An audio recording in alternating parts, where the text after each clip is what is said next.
국민 라디오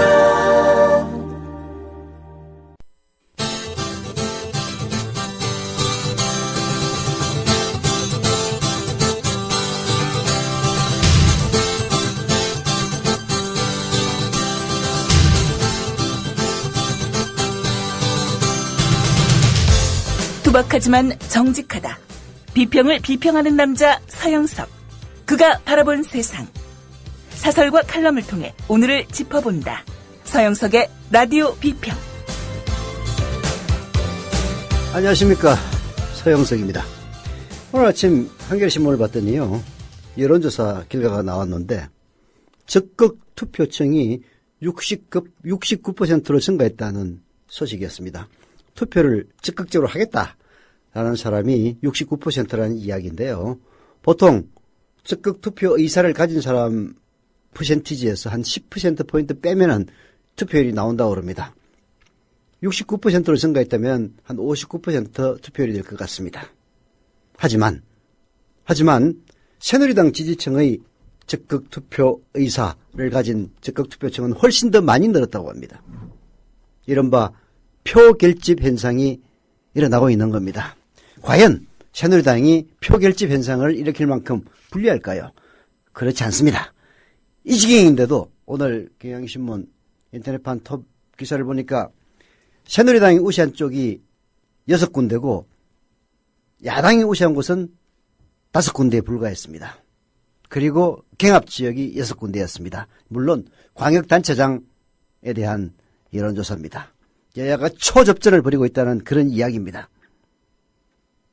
그야말로 세월호 참사 이후 이 정권의 수권 능력, 국정운영 능력이 그야말로 바닥을 드러내 보이는데도 불구하고 새누리당의 저력은 놀랍습니다. 이 모든 것은 영남과 그리고 노령층의 묻지마 지지 때문이라고 볼 수 있는데요. 정말 이번 선거 끝나면 노령층들에 대한 계몽운동이라도 벌여야 될 판인 것 같습니다. 이건 뭘 의미하느냐? 20대, 30대, 그리고 40대 여러분들이 투표를 하지 않는다면 여러분들의 의사는 이번에도 역시 반영되지 않는다는 그런 이야기입니다. 투표하십시오. 투표소로 나가십시오. 걱정하지 말고 6월 4일 당일 투표할 형편이 안 되는 분들은 오늘과 내일 이 근처에 있는 아무 투표소 나가서 사전투표하시면 됩니다. 투표를 하지 않으면 그야말로 자기가 가장 저급하다고 느끼는 인간들에 의해서 그들로부터 지배를 받게 되는 겁니다. 예. 라디오 비평 시작합니다. 함께하고 계신 방송은 정치평론가 서영석 미디어 협동조합 이사장이 진행하는 라디오 비평입니다. 지상철 조합원 신청 광고입니다. 강화대교 앞에서 개념 부부가 만드는 개념 곰탕 연지연 곰탕. 연지연이란 가마솥의 장작불로 온종일 구워내는 곰탕을 서로 나누어 이어지는 인연이란 뜻입니다. 연지연 곰탕이 민주주의를 열망하는 조합원 여러분과 국민의 건강을 책임지겠습니다. 곰탕 포장 판매는 한 팩 800g에 7,000원이며 7팩 이상은 무료 배송으로 드립니다. 연지연 곰탕은 강화대교 입구에 위치해 있습니다. 단체 주문 예약 및 포장 주문 전화번호는 010-7252-1114, 010-7252-1114, 031-989-9968. 조합원 단체 예약은 10% 할인해드립니다.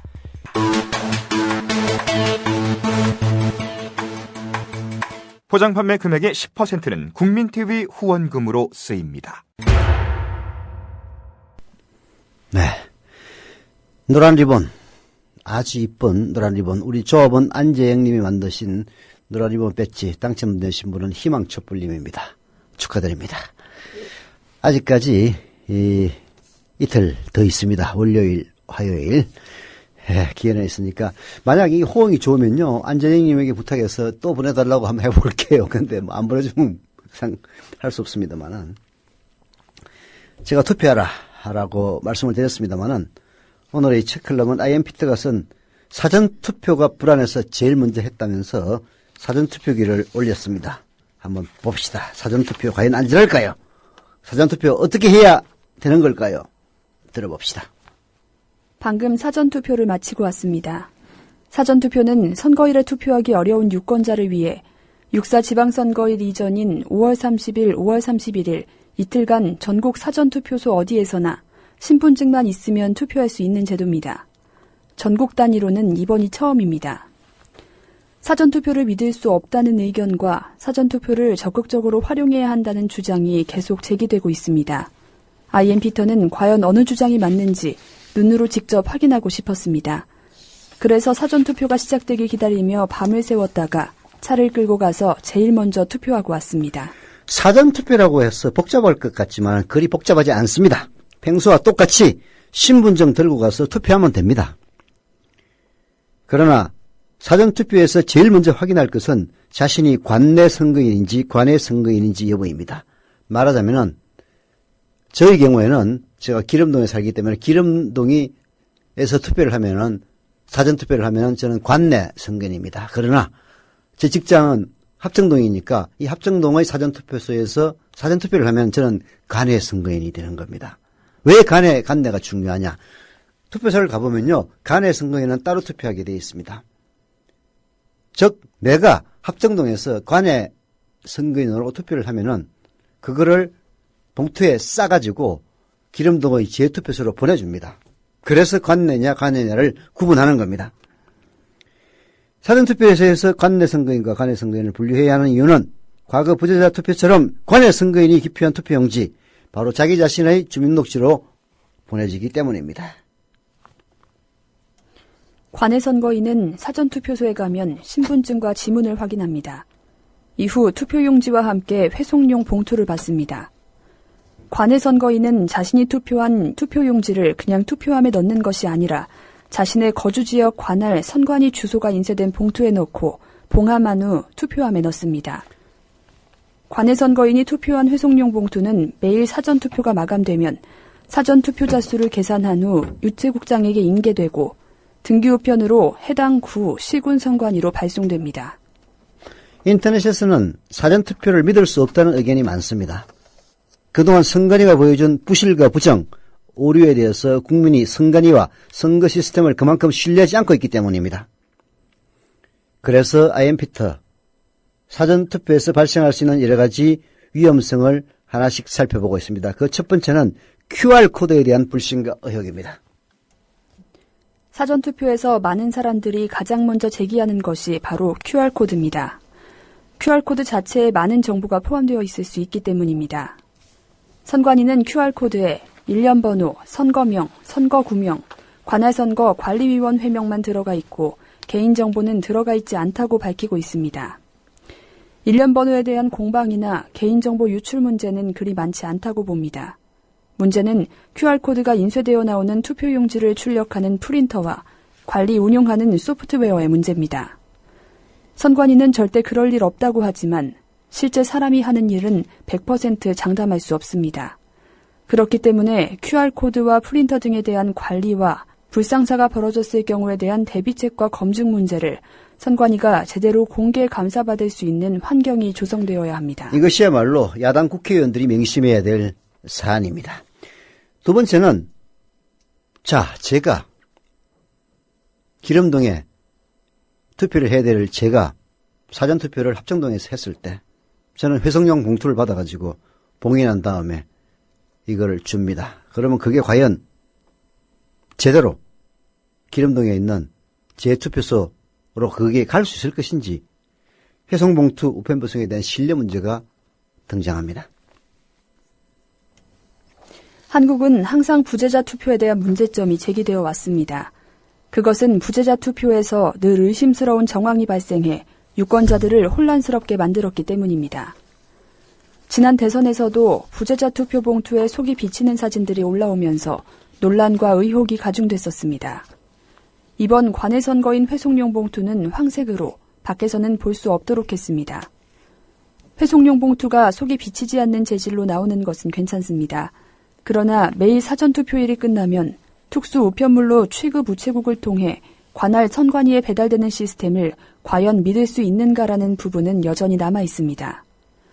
선관위 직원으로부터 회송용 봉투를 인계받은 우체국 직원은 인계 인수서 2부를 작성해 한 부는 우체국에, 한 부는 선관위에 보관합니다. 좀 더 정확하게 하려면 우편물 배달 상황을 실시간으로 배송 조회하는 부분을 투명하게 선관위가 공개하거나 알려주면 논란이 조금은 줄어들 수 있다고 봅니다. 세 번째는 선관위 전산망에 대한 신뢰 문제입니다. 과연 안전할까요? 선관위 전산망 그 자체를 통해서 지난 대선에서 부정투표가 행해졌다는 그런 의심들은 여전히 사그라들지 않고 있습니다. 이번에 치러지는 사전투표에는 통합선거인명부가 사용됩니다. 전국 어디에서나 1인 1표를 할 수 있는 투표용지 인쇄와 관리에 필요하기 때문입니다. 문제는 이런 선관위 전산망을 믿을 수 있는지 여부입니다. 2011년 재보궐선거에 여당 보좌진이 선관위 홈페이지를 디도스 공격했던 사례가 있기 때문입니다. 선관위는 폐쇄망인 국가정보통신망을 주통신망으로 사용하기 때문에 해킹이나 외부 공격으로부터 안전하다고 주장하고 있습니다. 그러나 통합선거인명부 서버, 운용 프로그램, 통합명부 운용장비, 통합인명부 통신망 등이 한치의 오차도 없이 운영될 수 있는지는 매번 터지는 해킹 사건 때문에 그리 신뢰가 가지 않습니다. 단순한 전산망이 아닌 투표에 필요한 여러 운용장비에 대한 검증과 확인도 투표 기간 계속 이루어져야 할 것입니다. 그렇습니다. 결국은 야당과 그리고 시민들로 구성된 선거 참관인들, 시민들 스스로가 감시하고 뭔가 좀 이상한 동태를 보이지 않는가, 감시의 눈길을 부릅뜨는 길 이외에 다른 방법이 없을 것 같습니다. 네 번째로 제기되는 문제는 사전투표 투표함이 과연 제대로 보관될 수 있을까 하는 그런 문제입니다. 후진국의 경우에는 투표함을 항상 바꿔치기 합니다. 사전투표된 투표함도 바꿔치기가 될 가능성이 있지는 않은가 걱정이 되는데요. 그건 어떨지 IMPT의 분석을 봅시다. 사전투표로 모인 투표용지는 투표함에 보관돼 6월 4일 지방선거 투표가 끝나면 동시에 개표됩니다. 그런데 이 투표함이 제대로 보관될 수 있을지에 대한 의혹은 남아 있습니다. 지난 대선에서 강남을 개표소에 봉인이 안 된 투표함이 발견돼 많은 논란과 문제가 발생하기도 했습니다. 그래서 유권자들은 투표함에 대한 신뢰성이 담보되지 않은 상황에서 사전투표를 많이 하면 할수록 부정선거가 일어날 가능성이 높다는 의견을 자꾸 제기하고 있는 것입니다. 투표함이 제대로 보관되지 않으면 투표 자체에 대한 신뢰가 무너집니다. 투표함에 봉인이 없을 수도 있다는 식의 변명보다는 정확하게 어떻게 봉인되고 관리하는지 투명하게 공개해야 합니다. 선관위는 지속해서 투표함에 대한 봉인 절차를 선관위 직원과 투표함 관리인에게 시켜 한 건이라도 투표함 미봉인 사태가 벌어지지 않도록 해야 할 것입니다. 그렇습니다. 하지만 이런 우려에도 불구하고 사전투표는 해야 합니다. 선관위가 지난 대선에서 보여줬던 비상식적인 일들로 많은 국민들은 선관위를 신뢰하지 못하고 있습니다. 그래서 사전투표를 하지 말자는 움직임도 나옵니다. 물론 그날 투표를 할 수 있는 환경이 된다면 사전투표하지 말고 그날 투표하는 게 좋습니다. 그러나 그날 도저히 투표할 환경이 되지 못할 때는 그래도 사전투표를 하는 게 좋습니다. IMPT는 똑같은 주장을 합니다. 우려는 있지만 사전투표는 해야 한다고요. 왜냐하면 모든 시스템에는 오류와 불안전성을 갖고 있기 마련이고 그런 걱정 때문에 사전투표와 같은 효과적인 시스템을 포기할 필요까지는 없기 때문입니다. 사전투표를 한다고 해서 투표율이 엄청나게 증가하지는 않을 겁니다. 그러나 기존의 투표보다는 편리함과 참여가 확대되는 제도인 만큼은 틀림이 없습니다. 사전투표를 불안해하면서도 꼭 해야 하는 이유는 단 한 명의 유권자라도 환경의 어려움 때문에 투표하지 못하는 일을 방지할 수 있기 때문입니다. 사전투표를 하면 시간별 투표를 통해서 육사 지방선거 투표율을 가늠해 볼 수가 있습니다. 사전투표를 한 사람이 많아질수록 투표를 하지 않으려는 부동층을 움직일 수 있는 여론도 조성할 수 있습니다. 문제는 이런 제도를 움직이는 사람과 조직이 얼마나 투명하고 제대로 관리 운영할 수 있는지 여부일 겁니다. 개표 이전에 우리가 반드시 감시해야 할 내용은 크게 투표소 내에 있는 투표 운용 장비가 제대로 작동하고 있는지 여부입니다. 특히 통합선거인명부 서버 등의 오류가 났을 경우 즉시 해당 사전투표소는 투표를 더 하지 못하도록 막아야 합니다. 관내 선거인은 자신이 기표한 투표 용지를 넣은 회송봉투의 주소가 자신의 거주 관할 선거구 주소로 되어 있는지를 꼼꼼하게 살펴봐야 합니다. 투표함을 봉인하는 과정이나 투표함이 보관되는 장소에 대한 안전 여부는 개표 전에 2번, 3번 꼭 확인해야 합니다. 선관위는 사전투표를 하지 못하는 자체가 선거법 위반이라고 주장합니다. 그렇다면 투표 개표에 대한 문제점이 발생할 경우 선관위의 책임도 무겁게 이루어져야 합니다. 사전투표를 하지 말자. 이딴 얘기가 선거법 위반이라고 선관위 얘기할 자격이 없습니다. 그날 투표할 환경이 된다면 사전투표하지 마십시오. 그러나 그날 투표할 환경이 어려워서 도저히 직장에서 휴가를 못 낸다면 금요일 혹은 토요일, 오늘과 내일 양일간 자기가 투표할 수 있는 편리한 지역에 가서 사전투표 반드시 해야 합니다. 아무리 불안하고 신뢰하기 어렵다 해도 사전투표를 적극 활용하는 편이 더 낫습니다. 그것은 유권자로서 자신의 권리인 투표를 행사하고 이후에 철저히 감시하는 방법이 지금 상황에서 우리가 할 수 있는 일이기 때문입니다. 나 하나쯤이야 라고 생각하고 그냥 넘어갈 수도 있습니다. 그러나 우리가 투표한 그 한 표 때문에 웃거나 울 수 있는 일 많이 생깁니다. 제가 어제도 말씀드리지 않았습니까? 단 한 표로 나치당의 당수 히틀러가 등장을 합니다. 그렇게 해서 수천만 명의 목숨을 앗아가는 세계대전의 원형이 됩니다. 단 한 표 때문에. 단 한 표 때문에 미국에서는 독일어 대신 영어가 그 나라의 내셔널 랭귀지 국어가 됩니다. 지혜로운 사람은 거대한 산이 막혔다고 포기하는 것이 아니라 그 산을 넘을 방법을 찾고 노력한다고 합니다. 사전투표를 얼마나 활용하고 감시하느냐에 따라서 우리 가족과 아이들의 미래가 바뀔 수 있습니다. 사전투표 너무 걱정하지 마십시오. 철저히 감시하면 됩니다. 걱정 많이 하시는 분들 물론 그 심정은 이해는 갑니다. 그러나 그런 위험성으로 따지자면야 언제 우리가 걷는 이 길이 지진으로 인해서 꺼질 수도 있고 우리가 걸어가는 우리 머릿속에 있는 하늘이 무너져서 대가리가 깨질 수도 있는 겁니다. 그렇다고 우리가 길을 안 걸어가고 하늘을 안 쳐다볼 겁니까? 사전투표 6월 4일 지방선거 당일 투표를 할 수 있는 행복한 직장에 다니시는 분이라면 뭐 상관이 없겠습니다만은 도저히 시간을 낼 수 없는 그런 분들 혹은 해외에 출장을 가시는 분들 혹은 지방에 출장을 가시는 분들 그런 분들은 자기가 근무하는 지역 근처 반드시 사전투표소 있습니다. 가서 신분증 하나만 가지고 가서 투표하십시오.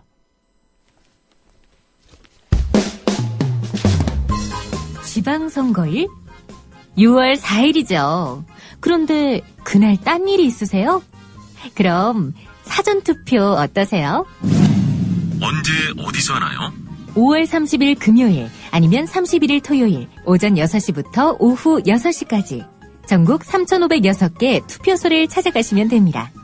투표소가 어디에 있는지는 중앙선거관리위원회를 통해 파악하실 수 있습니다. 울릉도에 사는데 백령도에서 투표해도 되나요? 그럼요. 주소지가 아닌 다른 곳에서도 가까운 투표소에서 투표하실 수 있습니다.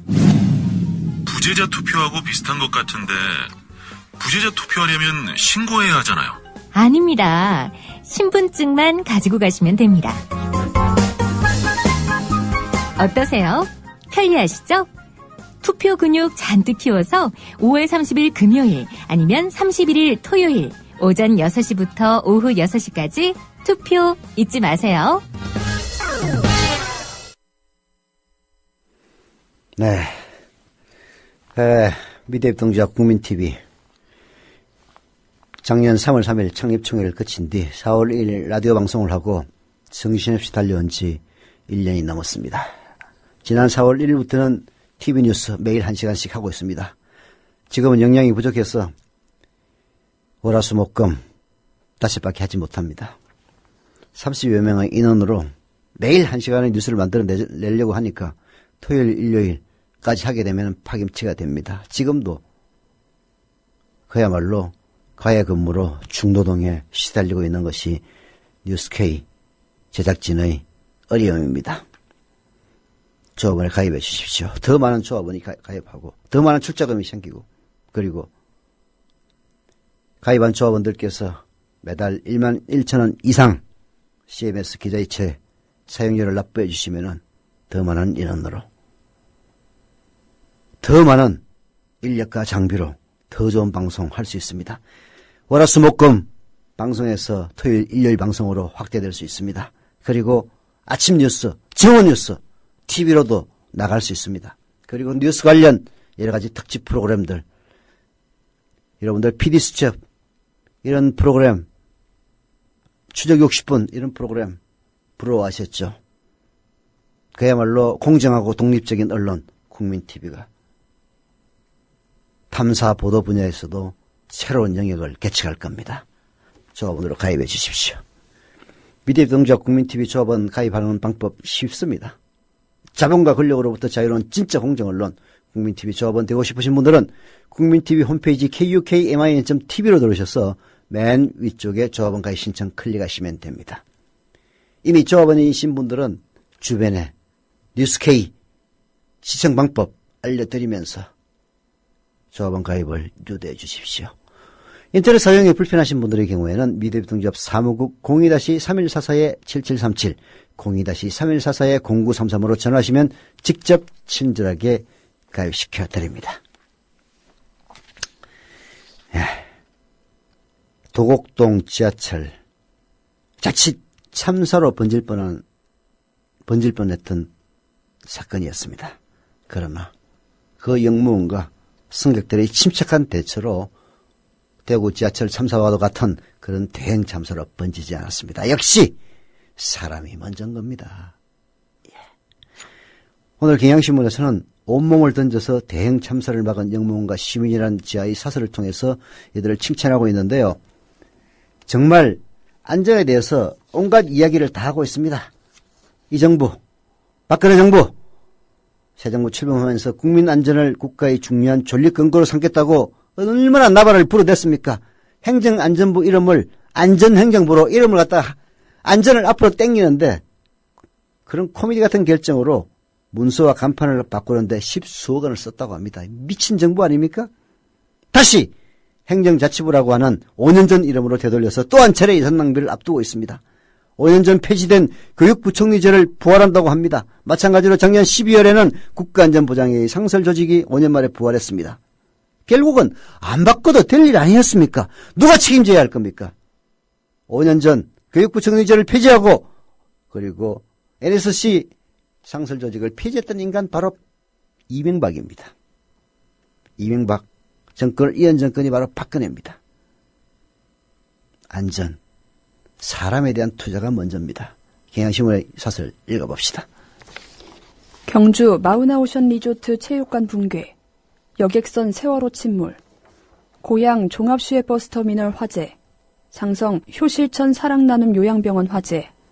최근 100여일 동안 연이어 일어난 대형 참사의 공통점은 원시적 안전사고이자 총체적 인재라는 것이다. 그때마다 온갖 문제점과 개선의 목소리가 나오지만 사고는 또 터지고 문제점과 개선점에 대한 지적도 판에 박은 듯이 똑같이 반복되고 있다. 다만 그제 일어난 서울 지하철 3호선 전동차 방화 사건은 전혀 달랐다. 192명이 사망한 2003년 대구 지하철 참사와 똑같은 방화가 시도됐지만 단 한 명의 희생도 발생하지 않았다. 제2의 대구 지하철 참사가 될 뻔했던 도곡동 지하철 방화 사건을 막은 1등 공신은 서울 메트로 매봉역 역무원 근순중 씨와 여성 승객이라고 할 수 있습니다. 방화범이 전동차 바닥에 시너를 쏟고 라이터로 불을 붙이는 것을 목격한 역무원 근순중 씨. 주변 승객들에게 비상벨을 눌러 기관사에게 신고해달라고 부탁을 하고 소화기로 직접 진화에 나섰습니다. 범인이 불을 끄는 것을 방해하고 두 차례 더 불을 질렀지만 그는 몸싸움까지 해가며 끝까지 진화를 계속했습니다. 한 여성 승객도 마스크를 쓰고 소화기를 그에게 건네주며 화재 진압을 도왔습니다. 그렇게 하는 사이에 비상통화장치를 통해서 승객의 신고를 받은 기관사는 관제실에 화재 발생 사실을 알렸고 도곡역에 열차를 세워서 370여 명의 승객을 무사히 대피시킬 수가 있었습니다. 전동차 내부의 불연, 난연성 소재도 불길이 크게 번지는 것을 막은 데 결정적 역할을 했다. 지하철 전동차 내 외부가 대구 지하철 참사 이후 모두 불연제로 교체된 덕분이다. 그 결과 범인이 신어 11리터와 부탄가스 4개 등 인화물질을 대거 준비해 전동차 방화를 시도했지만 스테인리스와 난연섬유로 제작된 의자와 합성고무 바닥만 그을렸을 뿐 큰 불로 이어지지는 않았다. 예. 영무원과 승객의 빠른 초동 대처, 그리고 용기 있는 행동, 그리고 기관사의 차분한 승객 대피 안내, 그리고 불련성, 난연성. 이거 불련, 난연이라는 건 어려운 말처럼 들리는데 별거 아닙니다. 불련, 타지 않는다는 것이고, 난연, 타기 어렵다는 얘기입니다. 그러니까 지하철 내부의 화재를 대비해서 지하철 내부에 있는 의자라든지 각종 시설물들이 불에 타지 않거나 불에 타기 어려운 재질로 만들어졌다, 그런 이야기입니다. 불연성, 난연성 소재를 사용해서 결국은 그걸 막은 겁니다. 안전의 기본 사항인 겁니다. 그게 이런 기본을 지키는 것이 결국 대행 참사를 막은 평범한 비결이었던 겁니다. 서울 지하철 3호선 전동차 방화 사건이 세월호 침몰 사고를 비롯한 최근의 대행 참사와 다른 점이자 전혀 다른 결과를 가져온 까닭이기도 할 겁니다. 일어나선 안 될 사고가 대행 참사로 이어진 세월호행 사건과 정반대로 대행 참사가 될 뻔한 사고를 막은 이번 반세월호행 사건을 교훈 삼아서 대한민국 안전의 길을 찾아야 할 겁니다. 또한 이번 일을 계기로 수익이나 비용 절감 등을 이유로 안전을 외면해서 안 된다는 사실이 더욱 분명해졌습니다. 대구 지하철 참사에서는요, 1인 승무 혼자 타고 있었습니다. 혼자 타고 있던 기관사가 당황해서 사고를 키운 원인이 됐습니다. 이번엔 전동차 앞뒤에 탄 기관사 그리고 차장의 역할 분담이 효과적인 대응으로 이어졌습니다. 비상시에 수천 명의 승객을 대피시키려면 영문이 더 줄어들어서 곤란할 겁니다. 그런 점에서 지하철 5호선과 6호선, 7호선, 8호선, 4, 5, 6, 7, 8를 맡은 도시철도공사가 비용 절감을 위해서 1인 승무 도입을 하겠다. 심지어는 무인 운전까지 하겠다라는 소식은 위태롭게 들립니다. 나중에 사고 내고 나서 후회하지 마시고요. 비용 절감이라는 것은 정말 할 수 있는 데서 해야 되는 겁니다. 안전을 위해서 돈을 아꼈다가 나중에 더 큰 비극으로 오는 겁니다.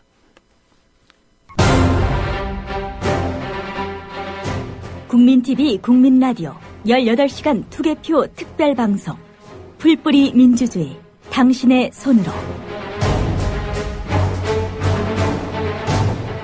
미디어 협동조합 국민라디오는 6월 4일 수요일 아침 6시부터 밤 12시까지 6.4 지방선거 투개표 특별방송을 마련합니다. 특히 오후 2시부터 6시까지는 서울 동숭동 벙커원 스튜디오에서 딴지 라디오와 공동 생방송을 마련합니다. 특히 저녁 8시부터 당선자 윤곽이 드러나는 자정까지 국민TV의 개표 방송을 텔레비전과 라디오로 동시 방송합니다. 풀뿌리 민주주의 당신의 손으로 오는 6월 4일 아침 6시부터 밤 12시까지 투개표 특별방송 조합원과 애청자 여러분의 많은 시청취를 바랍니다.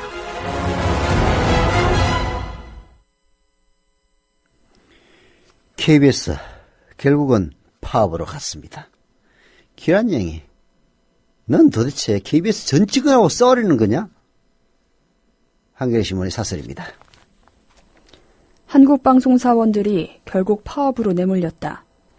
양대 노조와 직능협회 등 거의 모든 한국방송사원들이 한 목소리로 기란영 사장의 해임을 촉구하는데도 한국방송이사회는 끝내 이들의 요구를 외면했다.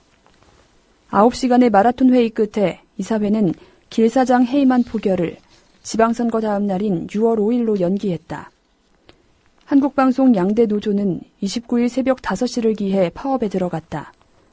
보도 프로그램이 제작 인력의 파업 합류로 마비 상태에 빠졌고 일부 교양 오락 프로도 불방되거나 축소됐다. 갈수록 방송 파행이 심화될 수밖에 없는 상황이다. 기란영에 대한 비판 여론은 지금 KBS 좌와 우를 불문하고 거의 일치된 의견입니다. 도대체 오로지 박근혜만을 바라보고 청와대의 명령에 맹종해온 기란영의 말로는 정해져 있는 겁니다. 이 모든 사태의 주된 책임은 한국방송 이사의 여당 추천 이사들에게 있습니다. 한국방송, KBS 이사회 모두 11명으로 구성되어 있습니다. 여기서 여당인 새누리당이 추천한 이사가 7명입니다. 야당 추천 이사는 4명밖에 안 돼요. 항상 새누리당 혹은 청와대의 뜻대로 KBS가 갈 수밖에 없는 이유이기도 합니다. 여당 이사들은 야당 추천 이사들이 제출한 기란영이 해임안의 사유에 객관성이 결여되어 있다느니 하는 어거지 이유를 대면서 시간을 끌고 있습니다.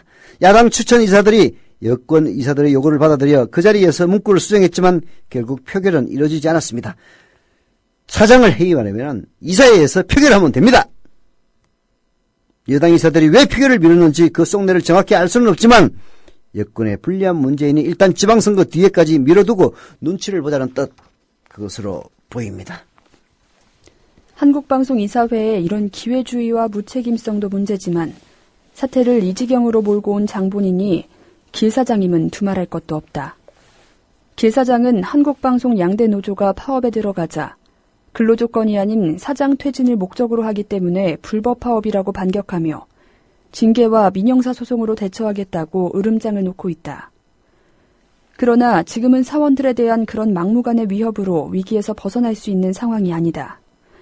양대 노조 3,700여 명 중 80% 이상이 압도적으로 파업에 찬성했고 기자협회, PD협회, 아나운서협회 등 16개 사내 직능단체들이 모두 사장 퇴진을 요구하고 있으며 보도국 보직부장 전원을 포함해 330여 명의 간부들이 보직을 내놓고 파업에 동참한 상황이다. 사실상 한국방송 전체가 똘똘 뭉쳐 길 사장 퇴진을 요구하고 있는 셈이다. 길 사장의 으름장은 한국방송 구성원 전체와 싸우겠다는 것이나 다름없다. 버틸수록 추함만 더할 뿐이다. 그동안 수없이 지적했듯이 KBS 사태의 최종 책임은 바로 청와대에 있습니다. 청와대의 방송장악과 통제가 바로 KBS 파업의 근본 원인이면 더 말할 필요도 없습니다. 기란영이 버티기가 계속될수록 청와대를 향한 국민의 비판 더 커질 수밖에 없습니다. KBS 솔직히 청와대 청령방송 아닙니까? 기란영이 로봇 아닙니까? 청와대 이정현 홍보수석 답변해 보세요. 이광윤 정치평론가 모시고 살펴보도록 하겠습니다. 이광윤 정치평론가 나오셨습니다. 이광윤 정치평론가와 함께 전망을 좀 해보겠습니다. 이광윤 정치평론가 나오셨습니다. 기자 출신 정치평론가 이광윤의 오늘. 발등이 가려운데 구두 위를 긁는 일은 적어도 없도록 하겠습니다. 길 잃은 대한민국의 나침반이 되겠습니다. 이광윤의 오늘 5시 반 저녁길 시사 프로그램 이광윤의 오늘. 예, 경기 부천시 오정구의 유곡가인님 조합원 가입 출자금 납입 감사드립니다. 그리고 방금 김숙님 조합원 가입하셨네요. 감사드립니다. 안전 문제가 나온 김에 오늘 경향신문 우석훈 박사가 쓴 칼럼 생태경제 이야기 원자력 발전소 정말 안전하다면 국회 앞에 만들라 라고 촉구를 왔습니다. 정말로 안전하다면 국회 앞이 아니라 청와대 앞에 만드세요. 박근혜 바로 머리 위에다가 만드세요. 원전 폭발을 영화에 넣으면 결국 방사능 유출 얘기로 넘어가고 그럼 아무리 영화지만 문제가 이만저만이 아니잖아요. 도저히 끝맺음이 안 되니까. 원전이란 게 쉽게 가동이 중단되는 게 아니고 또 중단되면 다시 가동하는 것도 쉽지 않다더군요.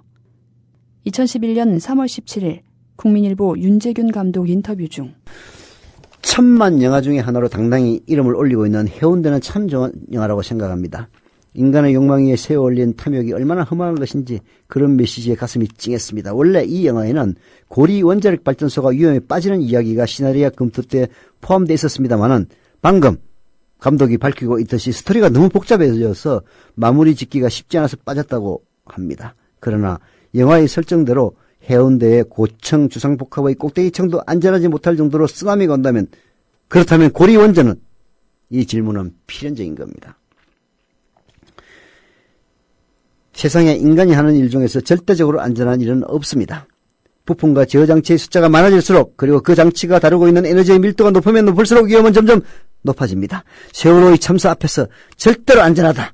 그것도 크로스체크 없이 같은 업종에 종사하는 선후배 혹은 동업자들끼리 보증해 준 것이 결국 무의미하다는 것 이제 우리 모두가 알게 됐습니다. 원자력과 관련해 일본과 한국이 갖는 결정적인 차이가 있다. 최소한 원전과 관련해 수도인 서울은 절대 안전지역이지만 일본은 그렇게 하지 않았다. 후쿠시마와 도쿄 사이의 거리가 대략 250km 정도인데 서울에서 이 거리 내에 원전은 없다. 공교롭게도 한국의 원전은 국토에서 서울과 가장 먼 대척점들에만 만들어져 있다. 정말 그렇게 안전하다면 국회 앞인 여의도에 놓으라고 얘기하고는 했다. 정말이지 국회 앞에 원전을 운영하면서 국회의원들이 이건 절대적으로 안전하다고 하면 나도 믿을 수 있겠다. 청와대 앞에 원전을 만들어 놓고 운영하면서 박근혜가 이건 절대적으로 안전하다 주장한다면 믿겠습니다. 그렇게 안전에 자신감을 갖고 있는 일본에서도 원자력 발전소를 건설하지 못하고 있는 곳이 있습니다. 그건 바로 히로시마, 바로 원폭의 피해지 중에 하나입니다. 히로시마 지역을 관장하는 것은 바로 그 지역의 지역명을 딴 중국 발전인데, 중국이 주곡구라는 뜻이지 중화민국 중국을 뜻하는 게 아닙니다. 중국 발전인데 원폭 피해지인 이곳에 원자력 발전소를 짓는다는 것에 대한 대중적인 반감을 아직도 넘어서지 못하고 있습니다. 일본의 지역 발전사 중 원전 비중이 가장 낮은 것이 바로 중국 주곡구 발전입니다. 도쿄 발전 등 지역별로 분수하면서 민영화된 이후에도 히로시마에는 원전을 설치하지 못했습니다. 원자력 발전소가 갖고 있는 가장 큰 어려움 중의 하나는 수명이 끝난 원전은 그 자체로 거대한 폐기물이 된다는 사실입니다. 안전하게 원자로를 해체하기도 어렵고 그 많은 폐기물을 처리할 것도 마땅치가 않습니다. 어쩔 수 없이 그 지역은 영구 폐쇄될 가능성이 높습니다. 게다가 일단 포기할 지역으로 의사결정자들이 생각을 하니까 그 지역에 점점 더 많은 원전을 설치하게 됩니다. 이게 딱 우리의 형편입니다. 노후 원전의 수명 연장과 계속되는 증설, 이게 과연 옳은 일입니까? 고리 원전 수명 다 하면요, 이거 폐기할 수가 없어요. 고리 그 자체가 거대한 폐기장이 되는 겁니다. 그래, 기왕이면 다 모아가지고 폐기장 만들자 해가지고 고리 근처에다가 계속 원자력 발전소 짓는 거예요. 경상도 사람들은 그것도 모르고 좋다고 하고 있습니다. 특정 지역에 이렇게 원자력 발전소를 집중시키는 것이 과연 안전한 것인지 다시 한번 생각해 봐야 합니다. 국민들이 돈을 더 내고 조금씩 노력하면 이런 위험은 상당히 줄일 수가 있습니다. 우리가 이 문제에 대해서 경각심을 가지고 우리가 이 문제에 대해서 정책 결정권자들에게 영향을 미치면, 그렇게 해서 더 이상 원전을 만들지 않으면 위험은 더 줄어드는 겁니다.